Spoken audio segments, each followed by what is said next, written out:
for the recording to start here.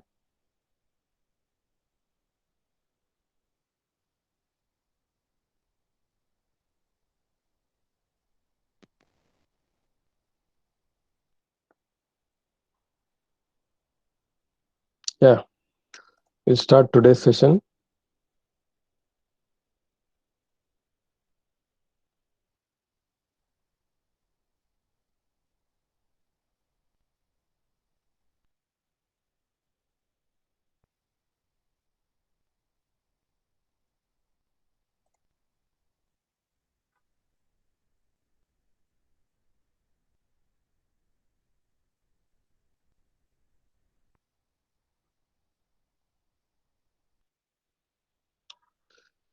Welcome to session 4. ಇವತ್ತಿನ session topics I have taken only one service. It is application ಅಥವಾ software ಅಂತಾನು ಹೇಳ್ತೀವಿ ಅದಕ್ಕೆ, as a service ಅಂತ. So ಇದಕ್ಕೆ donate ಮಾಡೋದು SaaS ಅಂತ. So in that will be seeing so many things like characteristics of SaaS, advantages of SaaS, disadvantages of SaaS obstacles, different modes of SaaS, applications of SaaS, and driving forces ಅಂತ. So in this particular topic, we'll be seeing all these subtopics in today's session. So obviously, our learning outcomes will be pertaining to the today's session.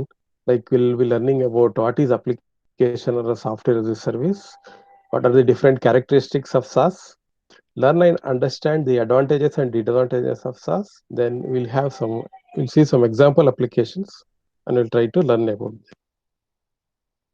The previous session, now session number 3 ನೋಡಿದೀವಿ. We have discussed about information as a service, which is represented as IaaS. Then process as a service, that is business process as a service, PRAAS ಅಂತ ನಾವು ನೋಡಿದೀವಿ. Now we'll start the today's main topic. It is application ಅಥವಾ software as a service. So application as a service ಅಂತ ಹೇಳ್ತೀವಿ, but ಬರೆಯೋದು AaaS ಅಂತ ಅಲ್ಲ. So we'll be writing it as SaaS ಅಂತ ಬರಿತೀವಿ, SaaS ಅಂತ ಬರಿತೀವಿ, ಬಟ್ ಅದನ್ನ ಹೇಳೋದು ಅಪ್ಲಿಕೇಶನ್ as a ಸರ್ವಿಸ್ ಅಂತ. ಸೊ ಇನ್ SaaS ಕಸ್ಟಮರ್ಸ್ ಏನ್ ಮಾಡ್ತಾರೆ ಅಂತ ಹೇಳಿದ್ರೆ, they will rent the software hosted by the vendor. So ಬೇರೆ ವೆಂಡರ್ ಯಾರು ಸಾಫ್ಟ್ವೇರ್ ಪ್ರೊವೈಡರ್ ಇರ್ತಾರಲ್ಲ, ಅವರು ಸಾಫ್ಟ್ವೇರ್ ಅನ್ನ ಹೋಸ್ಟ್ ಮಾಡಿರ್ತಾರೆ, ಅವ್ರ ಹತ್ರ ಇರುತ್ತೆ ಅದು, ಅವ್ರ ಹತ್ರ ಬಾಡಿಗೆಗೆ ತಗೊಳ್ತಾರೆ. They will rent the software, that is software as a service ಅಂತ. So it is actually defined as a software distribution model where applications are hosted by a service provider.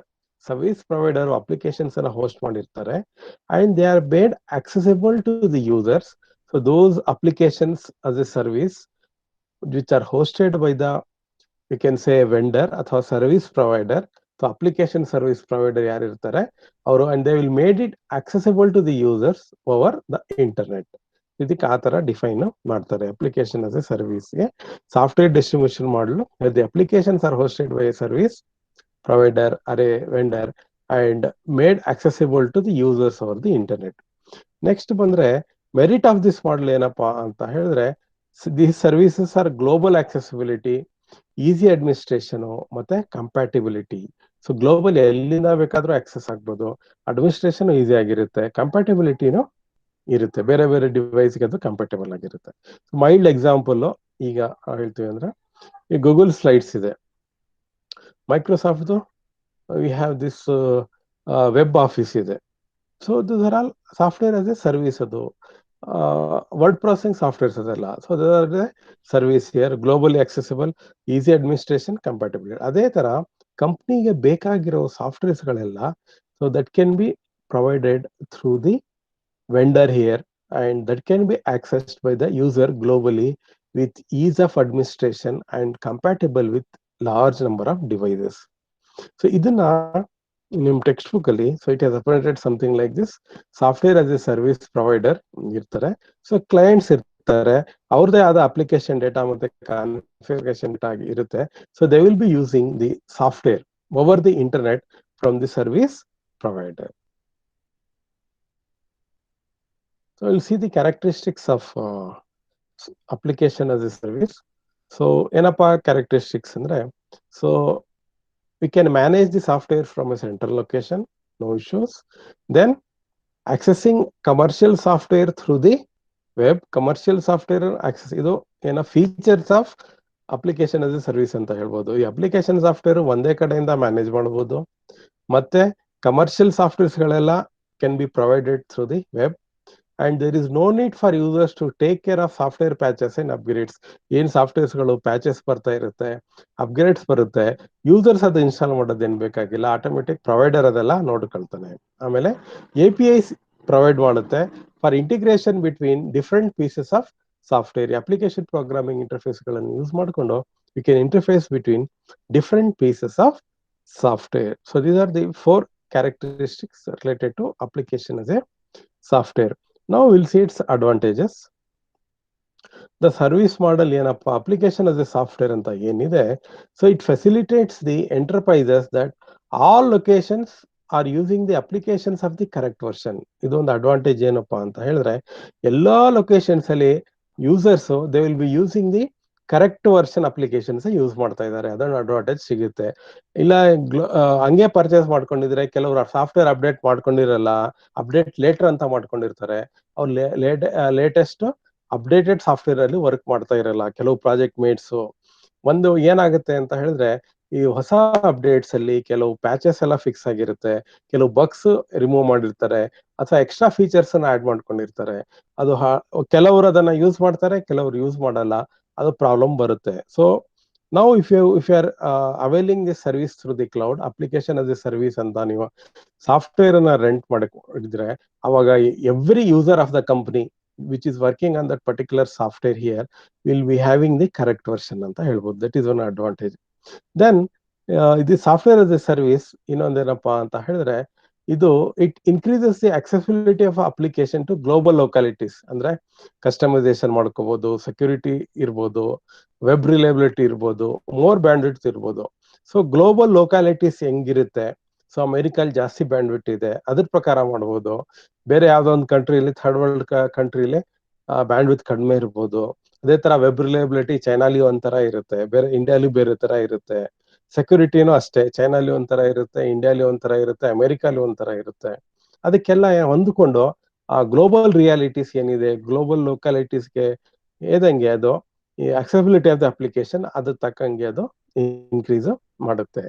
ಇನ್ನೊಂದು ಅಡ್ವಾಂಟೇಜ್ ಏನಪ್ಪಾ ಅಂತ ಹೇಳಿದ್ರೆ, ಲೆಸ್ ಮೇಂಟೆನೆನ್ಸ್ ಇರುತ್ತೆ. ಯಾಕಂದ್ರೆ setup maintenance ಆಗಿರ್ಲಿ, installation ಆಗಿರ್ಲಿ, monitoring of software ಆಗಿರ್ಲಿ, ಇದೆಲ್ಲ ಯಾರು ಯೂಸರ್ಸ್ ಮಾಡೋದು ಬೇಕಾಗಿಲ್ಲ. This will be done by all the application service provider. Software as a service ಅಥವಾ application as a service provider ಮಾಡ್ತಾರಲ್ಲ, they will be taking care of all those things. Now will come to the disadvantages. Application as a software disadvantages ಯಾವುದು ಅಂತ. Security is a major concern. ಯಾಕಂತ ಹೇಳಿದ್ರೆ ಎಲ್ಲಾ data cloud ಅಲ್ಲಿ ಇರುತ್ತೆ. ಅದೇ ತರ ಇಂಟರ್ನೆಟ್ ಕನೆಕ್ಷನ್ ಇಲ್ದೇನೆ ನಾವು ಯೂಸ್ ಮಾಡಂಗಿಲ್ಲ. ಸಪೋಸ್ ನಾನು ವೆಬ್ ಆಫೀಸ್ ಅಥವಾ ಈಗ ನಾನು ಈಗ ಯೂಸ್ ಮಾಡ್ತಾ ಇರೋದು ಗೂಗಲ್ ಸ್ಲೈಡ್ಸ್ ಯೂಸ್ ಮಾಡ್ತಾ ಇದ್ದೀನಿ. ನನ್ನ ಇಂಟರ್ನೆಟ್ ಕನೆಕ್ಷನ್ ಹೋಯ್ತು ಅಂತ ಹೇಳಿದ್ರೆ ಐ ಕ್ಯಾನಾಟ್ ಯೂಸ್ ಇಟ್.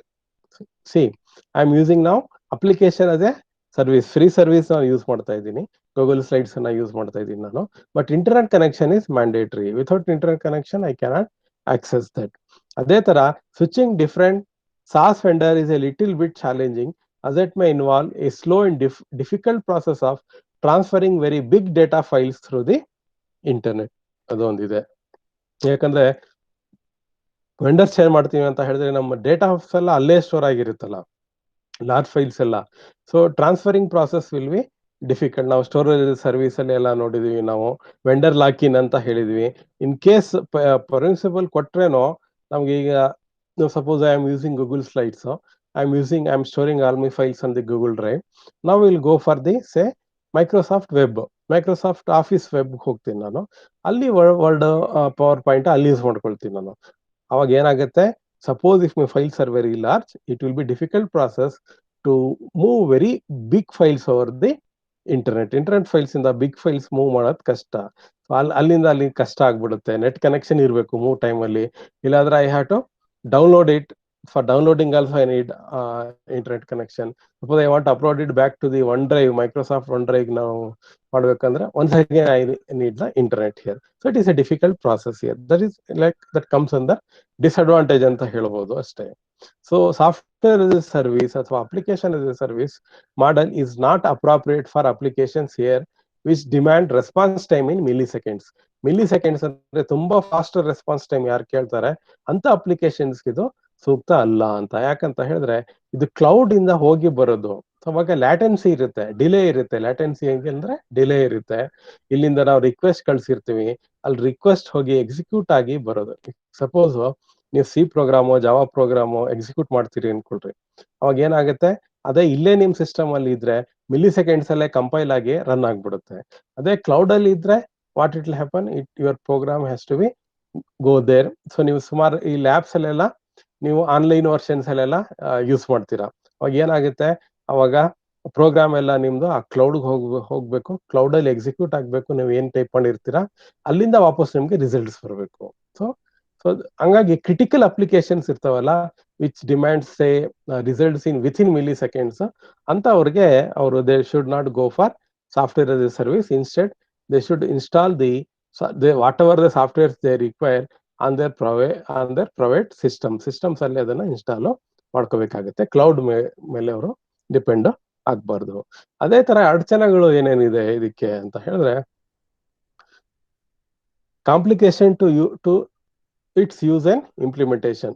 ಏನಪ್ಪಾ ಅಂತ ಹೇಳಿದ್ರೆ ಕಾಂಪ್ಲಿಕೇಶನ್ಸ್ ಇದೆ ತುಂಬಾ ಆಗಿ, ಅದಷ್ಟೇನು ಸುಲಭ ಏನಲ್ಲ, ಸ್ವಲ್ಪ ಕಾಂಪ್ಲಿಕೇಶನ್ಸ್ ಗಳಿದೆ. ಯಾವ ತರ ಯೂಸ್ ಮಾಡೋದು, ಅದನ್ನ ಯಾವ ತರ ಇಂಪ್ಲಿಮೆಂಟ್ ಮಾಡೋದು ಕ್ಲೌಡ್ ಅಲ್ಲಿ ಅಂತ ಅಪ್ಲಿಕೇಶನ್ಸ್ ಅನ್ನ ಅದು ಇದೆ. ಆಮೇಲೆ ಅದರಲ್ಲಿ ಫಸ್ಟ್ ಒನ್ ಅಂತ ಹೇಳಿದ್ರೆ, ಸಪೋಸ್ ಯಾವ್ದೋ ಒಂದು ಕಂಪ್ನಿದು ಕಂಪ್ಯೂಟೇಷನಲ್ ನೀಡ್ ಇರುತ್ತೆ, ಪರ್ಟಿಕ್ಯುಲರ್ ನೀಡ್ ಇರುತ್ತೆ, ಕಂಪ್ಯೂಟೇಷನಲ್ ನೀಡ್. ಅವ್ರಿಗೆ ಅದು ಯಾವ ಅಪ್ಲಿಕೇಶನ್ ಸಿಗುತ್ತೆ, ಎಲ್ಲಿಂದ ಅಪ್ಲಿಕೇಶನ್ ಯಾವ ಅಪ್ಲಿಕೇಶನ್ ಪ್ರೊವೈಡ್ ಮಾಡ್ತಾನೆ ಅಂತ ಗೊತ್ತಿರಲ್ಲ, ಹಂಗೆ ಅದು ಹೋಗಿರುತ್ತೆ. ಈಗ ನೋಡಿ, ಈಗ ಫೋಟೋಶಾಪ್ ಅಂತ ನೀವೆಲ್ಲ ಕೇಳಿರ್ಬೇಕು. ನೀವೆಲ್ಲ ಇದಕ್ ಹೋಗ್ತೀರಾ, ಇಲ್ಲಿಗೆ ಫೋಟೋ ತೆಗ್ಸ್ಕೊಳಕ್ಕೆ ಫೋಟೋ ಸ್ಟುಡಿಯೋಗೆ ಹೋದಾಗ ನಿಮ್ ಫೋಟೋ ತೆಗೆದು ನಿಮ್ಗೆ ಒಂದಷ್ಟು ಎಫೆಕ್ಟ್ಸ್ ಹಾಕಿ ಅಲ್ವಾ, ಒಂಚೂರು ಏನೇನೋ ಒಂದು ಮಾಡಿ ನಿಮ್ಗೆ ಒಂದು ಫೋಟೋನ ರೆಡಿ ಮಾಡಿ ಅವರು ಕೊಡ್ತಾರೆ. ಸೊ ನಿಮ್ಮ ಫೇಸ್ ಮೇಲೆ ಅವರು ಎಡಿಟಿಂಗ್ ಮಾಡಿರ್ತಾರೆ, ಅದು ಫೋಟೋಶಾಪ್ ಅಂತ ಹೇಳ್ತೀವಿ. ಅದು ಆ ಫೋಟೋಶಾಪ್ ಇದು ಈಗ ಅವರೆಲ್ಲ ಯೂಸ್ ಮಾಡ್ತಾ ಇರೋದು ಯಾವ್ದಪ್ಪ ಅಂತ ಹೇಳಿದ್ರೆ ಸ್ಟ್ಯಾಂಡ್ ಲೋನ್ ಡೆಸ್ಕ್ಟಾಪ್ ವರ್ಷನ್ಸ್. ಈಗ ಏನಾಗಿದೆ ಅಂತ ಹೇಳಿದ್ರೆ ಫೋಟೋಶಾಪ್ ಸಹ ಕ್ಲೌಡ್ ವರ್ಷನ್ ಬಂದ್ಬಿಟ್ಟಿದೆ, ಗೊತ್ತಲ್ಲ. ಅಡೋಬ್ ಎಲ್ಲ ಪ್ರಾಡಕ್ಟ್ಸ್, ಅಡೋಬ್ ಫೋಟೋಶಾಪ್ ಅದು ಅಡೋಬ್ ಕಂಪ್ನಿದು ಕ್ಲೌಡ್ ವರ್ಷನ್ಸ್ ಗಳು ಬಂದ್ಬಿಟ್ಟಿದೆ. So that is the thing here. So ನಮ್ದು ಯಾವ ಅಪ್ಲಿಕೇಶನ್ ಬೇಕೋ ಅದು ಯಾವ್ದು ಕ್ಲೌಡ್ ಅಲ್ಲಿ ಇದೆಯಾ, ಯಾವ ತರ ನಮ್ಗೆ ಬಾಡಿಗೆಗೆ ಸಿಗುತ್ತೆ ಅದು ಸಾಫ್ಟ್ವೇರ್ ಇಲ್ವೋ ಅಂತ ಒಂಚೂರು ಫೈಂಡ್ ಔಟ್ ಮಾಡ್ಕೊಳ್ಳೋದು ಸ್ವಲ್ಪ ಕಷ್ಟ ಆಗ್ಬೋದು ಅಷ್ಟೇ. ಅದ್ ಬಿಟ್ರೆ ಸ್ವಲ್ಪ ಆಬ್ಸ್ಟಕಲ್ ಅಂತ ಹೇಳ್ತೀವಿ ಅಷ್ಟೇ, that is not a difficulty. So it is feasible to shift the application to the new customer, but ಏನಪ್ಪಾ ಅಂತ ಹೇಳಿದ್ರೆ the old customer may charge heavy charge fee. Suppose ಈಗ ಅಡೋಬ್ ಅವರು ಯಾರು ಅಮೆಜಾನ್ ಕ್ಲೌಡ್ ಮೇಲೆ ಅವರೆಲ್ಲ ಅಡೋಬ್ ಫೋಟೋಶಾಪ್ ಮತ್ತೆ Adobe softwares ಎಲ್ಲ ಇಲ್ಲಿಸ್ಟ್ರೇಟರ್ ಇರ್ಬೋದು, ಏನೇನು ಸಾಫ್ಟ್ವೇರ್ಸ್ ಇದೆ ಎಲ್ಲ ಕ್ಲೌಡ್ ಅಲ್ಲಿ ಕೊಡ್ತಾ ಇರ್ಬೋದು. ನಾವು suppose the want to shift it to the say IBM cloud or some other cloud, ಅವಾಗ ಏನಾಗುತ್ತೆ, ಈ ಅಮೆಜಾನ್ ಅವರು they may charge heavy fees for shifting. ಯಾಕಂದ್ರೆ ನಿಮ್ಮನ್ನ ನಂಬ್ಕೊಂಡು ನಾವು ಇಷ್ಟೆಲ್ಲ ಇನ್ಫ್ರಾಸ್ಟ್ರಕ್ಚರ್ ನಾವು ಪ್ರೊವೈಡ್ ಮಾಡಿದೀವಿ, ಡೆವಲಪ್ ಮಾಡ್ಕೊಂಡಿದೀವಿ, ನಮ್ ಬಿಟ್ಟು ನೀವು ಹೋಗ್ತಾ ಇದ್ದೀರಲ್ಲ, ಅದಕ್ಕೆ ನೀವು ಹೋಗಕ್ಕೆ ಅದನ್ನ ಚಾರ್ಜ್ ಕೊಡಿ. ಹಿಂದೆ ಎಲ್ಲ ಲೋನ್ಸ್ಗೂ ಹಂಗೆ ಬರ್ತಾ ಇತ್ತು. ಯಾರೋ ಒಂದು ವೆಹಿಕಲ್ ಲೋನು ಅಥವಾ ಹೌಸಿಂಗ್ ಲೋನ್ ಯಾರು ತಗೊಬಿಟ್ಟಿದ್ರೆ ಅವ್ರಿಗೆ ಏನ್ ಮಾಡ್ತಾ ಇದ್ರು ಅಂತ ಹೇಳಿದ್ರೆ, ಬೇಗ ಕಟ್ಸ್ಬಿಡೋಣಪ್ಪ ಅಂತ ಹೇಳಿದ್ರೆ ಅರ್ಲಿ ಕ್ಲೋಸಿಂಗ್ ಪೆನಾಲ್ಟಿ ಹಾಕ್ತಾ ಇದ್ರು. ನೀವು 10 ವರ್ಷ 20 ವರ್ಷ ತಗೊಳ್ತೀರ ಲೋನು, 15 ವರ್ಷ ತಗೊಳ್ತೀರಿ ಅಂತ ನಾವು ನಿಮ್ಗೆ ಲೋನ್ ಕೊಟ್ಟಿದ್ರೆ ನೀವು ಇಷ್ಟು ಬೇಗ ಕ್ಲೋಸ್ ಮಾಡ್ತಾ ಇದ್ದೀರಲ್ಲ, ನಾವು ಇಷ್ಟು ನಿಮ್ಗೆ ಫೈನ್ ಹಾಕ್ತಾ ಇದೀವಿ ಅಂತ ಸಾಲ ಬೇಗ ತೀರ್ಸಕ್ ಹೋದ್ರು ಫೈನ್ ಹಾಕ್ತಾ ಇದ್ರು. ಅದ ಬಹುಶಃ ಅದಕ್ಕೆ ಬ್ಯಾಂಕ್ಸ್ ಅಲ್ಲಿ ಅದು ಕೆಲವು ಬ್ಯಾಂಕ್ಸ್ ಅಲ್ಲೆಲ್ಲ ಇನ್ನೂ ಇದೆ, ಕೆಲವಲ್ಲೆಲ್ಲ ಹೋಗಿದೆ ಅದು. ಬಟ್ ಅದೇ ತರ ಇಲ್ಲೂ ಸಹ ಒಂದು ಯಾವ್ದೋ ಒಂದು ಸಾಫ್ಟ್ವೇರ್ಸ್ ಅವರೆಲ್ಲ ಹೋಸ್ಟ್ ಮಾಡ್ಕೊಂಡಿದ್ರೆ ಬೇರೆ ಹೋಸ್ಟ್ ಕ್ಲೌಡ್ ಹೋಸ್ಟ್ ಸ್ಟೋರೇಜ್ಗೆ ಅವ್ರಿಗೆ ಹೋಗ್ತೀವಿ ಅಂತ ಹೋದ್ರೆ they may have to pay a little charge here for moving from say one cloud storage to the ಅನ್ನೋದ್ರ ಕ್ಲೌಡ್. ಇದು ಯಾರಿಗೆ ಅಂತ ಹೇಳಿದ್ರೆ ಅಪ್ಲಿಕೇಶನ್ ಸಾಫ್ಟ್ವೇರ್ ಪ್ರೊವೈಡ್ ಮಾಡ್ತಾರಲ್ಲ ಅವ್ರಿಗೆ, ನಮ್ಗಲ್ಲ. ನಮ್ಗೇನ್ ಪ್ರಾಬ್ಲಮ್ ಏನಪ್ಪಾ ಅಂತ ಹೇಳಿ ಡಿಸ್ಅಡ್ವಾಂಟೇಜ್ ಏನು ಅಂತ ಹೇಳಿದ್ರೆ, ನಾನು ಈಗ ಗೂಗಲ್ ಸ್ಲೈಡ್ಸ್ ಮೊದಲಾಗಿ ಮೈಕ್ರೋಸಾಫ್ಟ್ ಪವರ್ ಪಾಯಿಂಟ್ ಯೂಸ್ ಮಾಡಿದ್ರೆ ನಾನು ಆವಾಗ ನನ್ನ ಫೈಲ್ಸ್ ಎಲ್ಲ ಎಲ್ಲಿಂದ ಮೂವ್ ಮಾಡಬೇಕು, ಗೂಗಲ್ ಡ್ರೈವ್ ಇಂದ ಮೂವ್ ಮಾಡಬೇಕು. ಅದು ನನ್ನ ಪ್ರಾಬ್ಲಮ್ ಅಷ್ಟೇ as A user. But as A Microsoft, as A Google slides, ಅವ್ರದ್ದು ಕಷ್ಟದ ಬಗ್ಗೆ ನಾವು ಆಬ್ಸ್ಟಿಕಲ್ಸ್ ಹೇಳ್ತಾ ಇರೋದು. Okay, now will see what are the different modes of operation of application as a software. ಎರಡು ತರ ಬರುತ್ತೆ. One is simple multi tenancy ಅಂತ, ಇನ್ನೊಂದು ಫೈನ್ ಗ್ರೈನ್ ಮಲ್ಟಿ ಟೆನೆನ್ಸಿ ಅಂತ. ಟೆನೆನ್ಸಿ ಅಂದ್ರೆ ಗೊತ್ತು ನಿಮ್ಗೆ, ಬಾಡಿಗೆದಾರರು ಅಂತ ಹೇಳ್ತೀವಲ್ಲ ಹಂಗೆ. ಮಲ್ಟಿ ಟೆನೆನ್ಸಿ ಅಂದ್ರೆ more than one multi tenancy. So ಅದರಲ್ಲಿ ಸಿಂಪಲ್ ಮತ್ತೆ ಫೈನ್ ಗ್ರೈನ್ ಅಂತ ಇದೆ. ಸಿಂಪಲ್ ಅಂದ್ರೆ ಸಿಂಪಲ್, ಫೈನ್ ಗ್ರೈನ್ ಅಂದ್ರೆ ಒಂಚೂರು ಫೈನ್ ಇರುತ್ತೆ. ಏನದು ಫೈನ್ನೆಸ್, ಏನಿದು ಸಿಂಪ್ಲಿಸಿಟಿ ಅಂತ ನೋಡೋಣ. ಸಿಂಪಲ್ ಮಲ್ಟಿ ಟೆನೆನ್ಸಿ ಅಂತ ಇದೆ. ಇಲ್ಲಿ every user will have their own resources, so which are different from others. ಬೇರೆ ಯೂಸರ್ಸ್ ಗಿಂತ ಇವ್ರ ಹತ್ರ ರಿಸೋರ್ಸಸ್ ಬೇರೆ ಬೇರೆನೇ ಇರುತ್ತೆ. ಹೆಂಗೆ ಅಂತ ಹೇಳಿದ್ರೆ, ಒಂದು ವಟಾರದಲ್ಲಿ 4 ಮನೆ ಇದೆ ಅಂತ ಹೇಳಿದ್ರೆ, ಆ 4 ಮನೆ ರಿಸೋರ್ಸಸ್ ಬೇರೆ ಬೇರೆ ಇರುತ್ತಲ್ವಾ. ಅವ್ರ ಕಿಚನ್ ಬೇರೆ, ಅವ್ರದ್ ಬಾತ್ರೂಮ್ ಬೇರೆ, ಅಲ್ಲ ಅವ್ರ ವಾಟರ್ ಟ್ಯಾಂಕ್ ಬೇರೆ. So which are different from the other user. ಇದು simple multi tenancy. Fine grain multi tenancy ಅಂತ ಹೇಳಿದ್ರೆ ಏನಪ್ಪಾ ಅಂತ ಹೇಳಿದ್ರೆ, it is more efficient than simple. Efficient ಅಂತ ಏನಪ್ಪಾ ಅಂತ ಹೇಳಿದ್ರೆ, ಈಗ ಸಪೋಸ್ ನಾವು ಅದೇ ವಟಾರನ ತಗೊಂಡ್ರೆ, ಅದ್ರಲ್ಲಿ 4 ಮನೆನೋ 8 ಮನೆನೋ ಇದೆ. Instead of having separate overhead water tanks, have big water tank so that everybody will use it. Fine grain so efficient ಆಗಿರುತ್ತೆ. In this all resources get shared except customer related data and access capabilities. Fine grain ಅಲ್ಲಿ ಅಂದ್ರೆ ಎಲ್ಲಾ resources water share ಮಾಡ್ಕೊಳ್ತೀವಿ. So ಎಲ್ಲ except the ಏನಪ್ಪಾ ಅಂತ ಹೇಳಿದ್ರೆ customer related data and access capabilities ಅಷ್ಟು ಮಾತ್ರ ಬಿಟ್ಟು ಉಳಿದಿದ್ದ ರಿಸೋರ್ಸಸ್ ಎಲ್ಲಾ ಕಸ್ಟಮರ್ಸ್ ಜೊತೆ ಅದನ್ನ ಶೇರ್ ಮಾಡ್ಕೊಳ್ತಾರೆ. So that's thing in fine grain multi tenancy. So ಎರಡು ತರದ್ದು ಈ ಅಪ್ಲಿಕೇಶನ್ as a ಸರ್ವಿಸ್ ಬರುತ್ತೆ. ಸಿಂಪಲ್ ಮಲ್ಟಿ ಟೆನೆನ್ಸಿ ಮತ್ತೆ ಫೈನ್ ಗ್ರೈನ್ ಮಲ್ಟಿ ಟೆನೆನ್ಸಿ ಬರುತ್ತೆ. Now we will see the applications of software as a service now.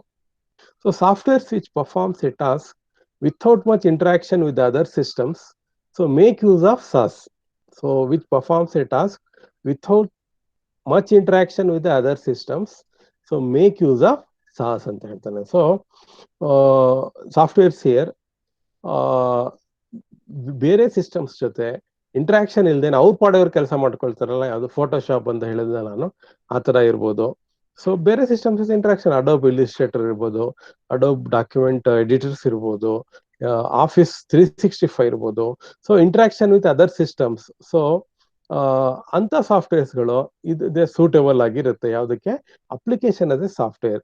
So customers who have requirement of high powered applications can benefit from these things here.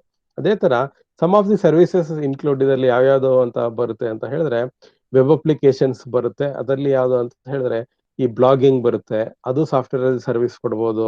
Social networks, web content management ಮತ್ತೆ wiki service. Enterprise solutions ಬಂದ್ರೆ desktop softwares ಇರ್ಬೋದು. ಈ desktop Photoshop ಇತ್ತಲ್ಲ, Photoshop ನ ಕ್ಲೌಡ್ಗೆ ಹಾಕ್ತಾ ಇದ್ವಿ. MS office ಇರೋದು office 365 ಅಂತ ಕ್ಲೌಡ್ಗೆ ಹಾಕ್ತಾ ಇದ್ವಿ. Work flow management softwares, ERP softwares ಅದೆಲ್ಲ ಬರುತ್ತೆ. ಆಮೇಲೆ supply chains, customer resource management, CRMs ಅಂತ ಹೇಳ್ತೀವಿ ಅದು, ಅಥವಾ ಫೈನಾನ್ಷಿಯಲ್ ಮ್ಯಾನೇಜ್ಮೆಂಟ್ ಸಾಫ್ಟ್ವೇರ್. ಈಗ ಏನು ಟ್ಯಾಲಿ ಇದೆ ಅನ್ಕೊಂಡ್ರೆ, ಆ ಟ್ಯಾಲಿನೂ ಕ್ಲೌಡ್ ಅಲ್ಲಿ ಇರುತ್ತೆ. So like this, all these things which have no interaction with the other systems here. So these softwares can make use of application as a software cloud ಅಲ್ಲಿ ಆ service ಅನ್ನು ಪಡ್ಕೊಂಡು they can be like can be made accessible to large customers here who cannot straight away pay the cost of this purchasing the software. Rent ಮಾಡಕ್ಕಷ್ಟೇ ಇರುತ್ತೆ ಅವರು. So what are the driving factors for these things? So the driving forces for the growth of cloud computing involves ಯಾವ್ದಪ್ಪ ಅಂತ ಹೇಳಿದ್ರೆ, both consumer applications and enterprise needs. Consumer ಬೇಕಾಗಿರೋದು application, enterprise needs ಇದೆಯಲ್ಲ, ಅದು ಒಂದು ಗ್ರೋತ್ ಆಗಕ್ಕೆ reason ಇದೆ.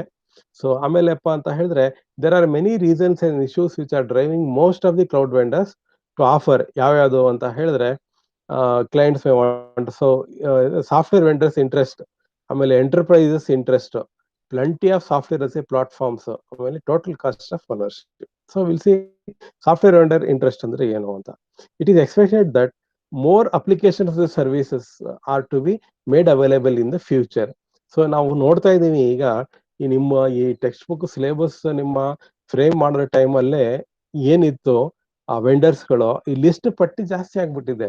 ನಾನೀಗ ನಿಮ್ಗೆ ಅಡೋಬ್ ಬಗ್ಗೆ ಮಾತಾಡ್ತಾ ಇದ್ದೀನಿ, ಅಡೋಬ್ ಕ್ಲೌಡ್ ಫ್ಯೂಚರ್ ಇದೆ ಅಂತ. ಆ ಟೈಮಲ್ಲಿ ಇರ್ಲಿಲ್ಲ ಅದು. So now it is there. So like this expected more applications are being made available as a software as a service now. Then vendors interest ಆಯ್ತದು.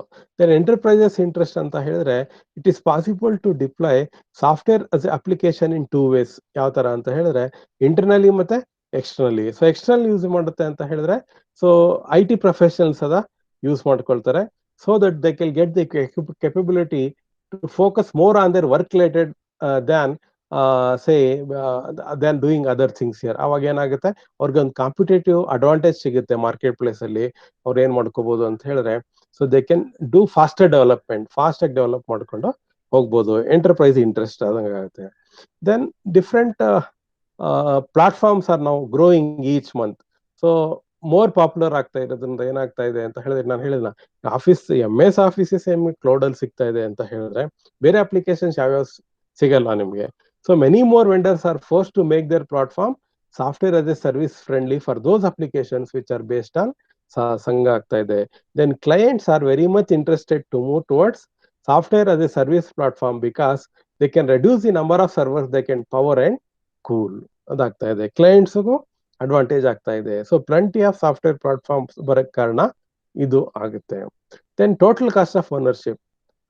So among several driving forces ನಾವು ಈಗ ನೋಡಿರ್ತೀವಿ, primary driver is the cost of ownership. ಯಾಕಂತ ಹೇಳಿದ್ರೆ new application ತಗೋಬೇಕು ಅಂತ ಹೇಳಿದ್ರೆ ಅದಕ್ಕೆ initial cost ಇರುತ್ತೆ ಮತ್ತೆ. ಸೊ ಈಗ ನಾವು ಕ್ಲೌಡ್ ಹೊಟ್ಟೋಗ್ಬಿಟ್ರೆ ಲೋ ಇನಿಷಿಯಲ್ ಕಾಸ್ಟ್ ಆಗುತ್ತೆ. ಆಮೇಲೆ ಸಾಫ್ಟ್ವೇರ್ ಅದೇ ಸರ್ವಿಸ್ ಇಂಟ್ರೆಸ್ಟಿಂಗ್. ನಾವು ಆಕ್ಚುಲಿ ನಾವು ಕೊಂಡ್ಕೊಳಕ್ ಆಗ್ತಾ ಇರ್ಲಿಲ್ಲ ಅದು, ಈಗ ನಾವು ಇಂಟ್ರೆಸ್ಟಿಂಗ್ ಆಗಿರುತ್ತೆ. ನಾವು ರೆಂಟ್ ಇರೋದ್ರಿಂದ ವಿಲ್ ಗೋ ಫಾರ್ ಇಟ್. ಯಾವ ತರ ಅಂತ ಹೇಳಿದ್ರೆ EMIs ಅಲ್ಲಿ ಎಲ್ಲ ಈಗ ಸಿಗ್ತಾ ಇಲ್ವಾ ಪ್ರಾಡಕ್ಟ್ಸ್ ಎಲ್ಲ. ಈಗ ನಾನು ಯಾವ್ದೋ ಒಂದು 20,000 25,000 ಫೋನ್ ತಗೋಬೇಕು, 50,000 ಫೋನ್ ತಗೋಬೇಕು, ಅಥವಾ 1 lakh rupees ಫೋನ್ ತಗೋಬೇಕು, ಅಥವಾ 1 lakh rupees ಯಾವ್ದೊಂದು ಬೇರೆ ಅಪ್ಲಯನ್ಸ್ ತಗೋಬೇಕು ಅಂತ ಹೇಳಿದ್ರೆ, ಅಥವಾ ವೆಹಿಕಲ್ ತಗೋಬೇಕು ಅಂತ ಹೇಳಿದ್ರೆ ನಾವು I will be getting them as a loan. Total cost of ownership beginning ಅಲ್ಲಿ ಏನಿರುತ್ತೆ ಅಂದ್ರೆ ಕಡಿಮೆ ಆಗ್ಬಿಡುತ್ತೆ. I will be paying say some 1 or 2 installment. So I will be owning the product here, so I will be using it. So ಅದೇ ತರ ಇಲ್ಲೂ ಸಹ ಏನಾಗುತ್ತೆ ಅಂತ ಹೇಳಿದ್ರೆ ಇಲ್ಲಿ ನಾವು ಬೇಕಾದಷ್ಟು ಜನ ಅಡ್ವಾಂಟೇಜ್ ಏನಪ್ಪಾ ಅಂದ್ರೆ ಪೇ ಆಸ್ ಯು ಗೋ, ನಾವು ಬೇಕಾದಷ್ಟು ಜನ ಯೂಸ್ ಮಾಡ್ಕೊಂಡು ಹಂಗಾಗಿ ಟೋಟಲ್ ಕಾಸ್ಟ್ ಆಫ್ ಓನರ್ಶಿಪ್ ಆಗುತ್ತೆ. So these are the 4 main driving forces ಅಥವಾ factors behind the growth of application as a service ಅಂತ ಹೇಳ್ಬೋದು.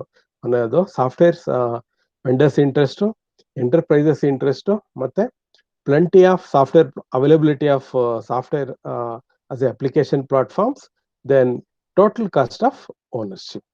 ಇದು ರೀಸನ್ಸ್ ಇಂದ ಇದು ಆಗುತ್ತೆ. So now